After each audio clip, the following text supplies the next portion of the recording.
ngisore jembatan aja dibayangne kumuh akeh sampah kaya nek nggone daerah-daerah lain. Jembatan nek Kediri rata-rata ngisore bagus dienggo taman. Iki sisih kidul jembatan. Dadi lokasine diapit jembatan lama sing mau karo jembatan Brawijaya lur. Iki arena Taman BMX. Iki aku arep nyabrang lur, deloken kok jalan Brawijaya sing mlaku ngulon.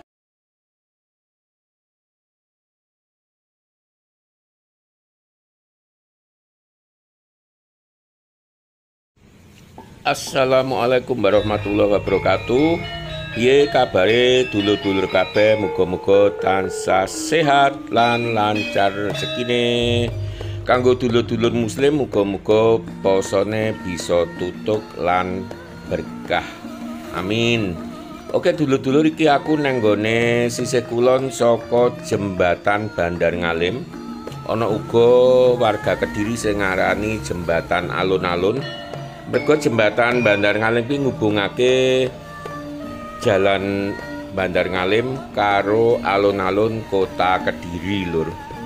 Posisi jembatan iki paling kidul. Lah lur jembatan iki ana Masjid Agung Kota Kediri. Lah Masjid Agung Kota Kediri adep-adepan berseberangan karo alun-alun Kota Kediri sing lagi tahap renovasi. Perapatan ngarep iki perapatan alun-alun yen lurus arah Terminal Lama, arah Tosaren, yen ngidul arah Tulungagung. Lah dina iki dulur-dulur takjak mudhek neng Kediri Kota Tengah. Amarga dina iki dulur-dulur bakal takjak ndelok lan bandingake 5 jembatan ing kutha Kediri. Bayangno lur, kutha sing ukuran wilayahe cilik kuwi ana 5 jembatan kang kabeh saka jembatan mau lumayan apik kabeh. Iki awake dhewe nek nggone sekitaran alun-alun mlaku ngalor dulur-dulur. Ya perapatan ki yen ngalor lurus jalan doho gak oleh liwat mergo jalur satu arah. Awake dhewe kudu menggo liwat jalan Yosudarso. Bangunan abangkune iki kelenteng lur. Tempat apa jenenge ibadah Tridharma. Oke, iki jalan Yosudarso, pusat kuliner kota Kediri lur. Didominasi karo toko-toko tahu lan takwa khas Kediri. Dadi tahu takwa khas Kediri ana loro lur, tahu kuning, tahu takwa kuwi lan tahu pong sing warnane putih. Yen golek oleh-oleh iso nang jalan Yosudarso lur. Saliyane tahu mesti wae ana jajanan tradisional khas Kediri. Yen jumlah tokone ya belasan lur. Lah Jalan Yosudarso entek awake dhewe teko jembatan kembar. Jejer loro sing iki lur sisih kidul ki jembatan lama kang wis diresmekake dadi cagar budaya.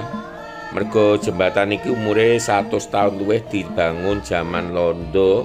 Yen gak kliru diawali tahun 1800 piro ngono lho lur, sampai 1900 piro. Yen kliru tulung dibenerke. Ki perapatan Jalan Brawijaya yen nganan iku Jalan Brawijaya. Ki mau awake dhewe kok sisih kidul. Truk-truk mobil-mobil ku mau kok Jalan Yosudarso padha karo dhewe. Lagi yen ngiri iku jembatan Brawijaya terus arah Kecamatan Mojoroto. Iso neng Kelurahan Bandar, Mojoroto, Sukorame lan pok-pokan kulon wilayah Klothok utawa Guwa Selo Mangleng lur. Perapatan kang rame banget amarga termasuk salah sisi pusat kota lur. Terus jembatane uga gede searah lur. Dadi jembatan gede dibagi loro. Lor kidul koyok ngene iki, terus ana hiasan pager iki jembatan sing terbagus nek Kediri lur. Terus ngisore jembatan aja dibayangne kumuh akeh sampah kaya nek nggone daerah-daerah lain. Jembatan nek Kediri rata-rata ngisore bagus dienggo taman. Iki sisih kidul jembatan. Dadi lokasine diapit jembatan lama sing mau karo jembatan Brawijaya lur. Iki arena Taman BMX. Iki aku arep nyabrang lur delok kok jalan Brawijaya sing mlaku ngulon arah jembatan koyok-koyok kendaraan ra ono enteke padahal iki wulan poso. Ya cuma kan memang jam kerja. Dadi jam-jam para pekerja mulih saka tempat kerjane. Ki awake dhewe nyabrang alur nginguk kaya apa taman ing sisih lor. Ya menurutku luwih apik mergo luwih ngrumbul. Ki didelok ae wit-witane wis ketok lur. Engko tak jak sepil ngisore kaya apa, yen ora percaya, yen ngisore kuwi nyaman banget. Aku mang nek sisih kidul jembatan, lah iki lur awake dhewe mudhun. Kaya ngene iki ngisore jembatan lur ora reget, malah tinggi latihan teater, nggih latihan nari, nggih ngumpul-ngumpul para taruna Kediri lur. Bocah saiki lagi dulur-dulur takjak liwat ngisor jembatan munggah ki mang arepe takjak ndelok prasasti kang diresmekake dening Wali Kota Kepungkur Mas Abu. Ki iso diwaca sing sisih kiwa ki jembatan lama, sing sisih tengen jembatan Brawijaya. Ki diresmikan Wali Kota Kepungkur lur tahun 2019.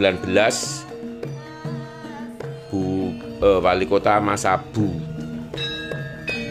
Oke, kiwa tengen iki Taman Brantas sing tak meneng ngrumbul mau lur. Ki awake dhewe nek dhuwur jalan Maijen Sungkono kene iki ya ruwet, untunge satu arah. Ki gerbang Taman Brantas yen dulur-dulur penasaran kaya apa tamane Brantas iku, ana beberapa video lur iso dibuka-buka nang channelku iki yen gak loro telu video vlog sing bahas bab Taman Brantas Kota Kediri. Ki ade lurus arah Kelurahan Semampir lur.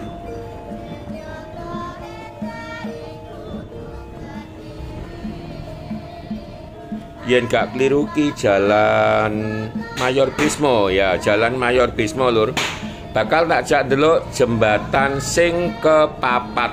Lokasine nang desa utawa Kelurahan Semampir, Kecamatan Kota Kediri, Sisetan, ngubungake sisih kulon Kelurahan Ngampel, Kecamatan Mojoroto, Kota Kediri. Dadi yen Kediriku dibagi 3 wilayah lur.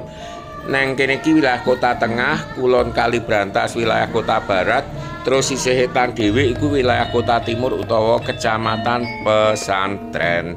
Ki lur nang gone prapatan Kelurahan Semampir, kene iki ramene malah pol-polan mergo ki mau guaan saka Yosudarso, terus sing kok ngarep kolor kuwi arah saka Surabaya, Jombang, Kertosono. Lagi awak dhewe arep nginguk jembatan Semampir. Saka prapatan rada adoh lur iki ya upakara 500 meter. Lah wit-witane ngrumbul lur, pancen Kediri sanajana kutha kang wilayah cilik tapi tetep tanduran wit-witan penghijauan ki nomor 1. Gak percaya ngisor jembatan iso didelok tak sepil lur sisih kidul. Ayo didelok ki lur penghijauane iki mbiyen sepurane irih rodoan. Kene mbiyen komplek lokalisasi lur. Tahun 2014 dibuyarne dadi taman hijau. Sisih lor uga padha luwih ketel tamane. Biyen ya padha petak sadurunge tahun 2014 lur.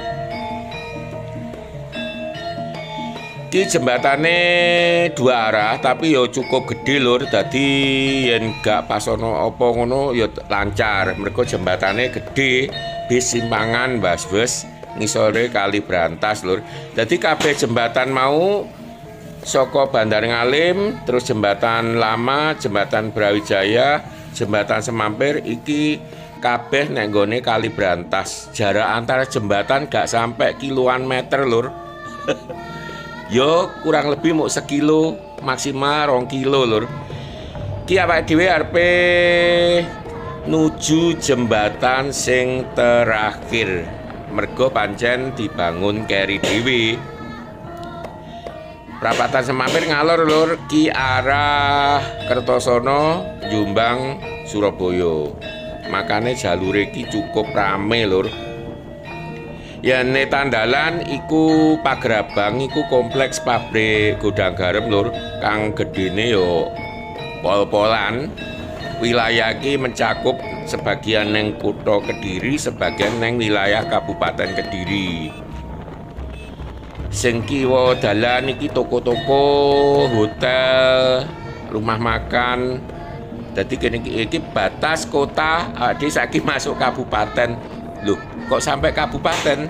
Oke, engko lek wis teko jembatan Yung Biru bakal tak jlentrehake. Kanan jalan isih godang garam lur.